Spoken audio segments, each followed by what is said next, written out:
আসসালামু আলাইকুম রহমতুল্লাহ।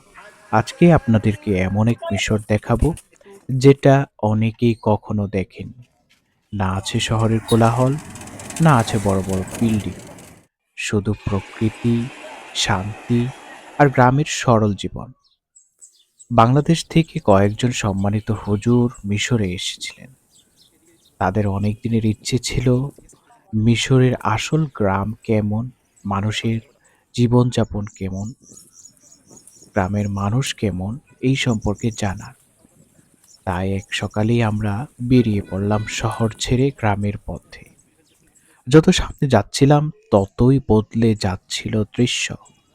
রাস্তার দুই পাশে সবুজ ক্ষেত, দিগন্ত জোড়া জমি, আর মাথা উঁচু করে দাঁড়িয়ে থাকা অসংখ্য খেজুর গাছ। মনে হচ্ছিল যেন ইতিহাসের কোনো পুরনো আরব গ্রামের ভিতর দিয়ে হেঁটে যাচ্ছি। সবচেয়ে অবাক করার বিষয় ছিল গ্রামের শান্ত পরিবেশ।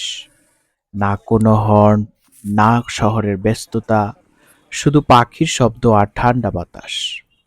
হুজুরেরাও বারবার বলছিলেন সুবহান আল্লাহ, এ যেন এক অন্য জগৎ। এর মাঝে ঘটে সুন্দর এক ঘটনা। একজন মিশরীয় গ্রামের মানুষ আমাদের দেখে এগিয়ে এলেন, হাসি মুখে সালাম দিলেন, তারপর বললেন, চলুন আমার বাসায় আসেন। আমরা ভাবতেই পারিনি এভাবে একজন অচেনা মানুষ আমাদের দাওয়াত করবে।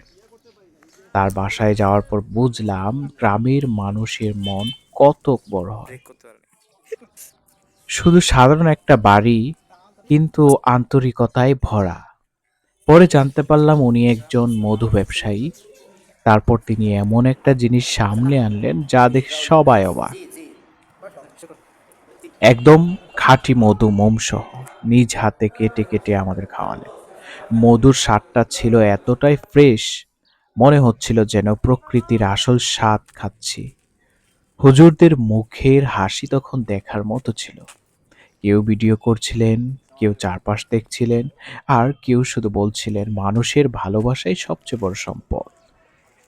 সবশেষে আমরা চলে আসি মিশরের পিরামিডে। তো পিরামিডের ভিডিও আপনারা দেখার জন্য ফলো দিয়ে রাখুন।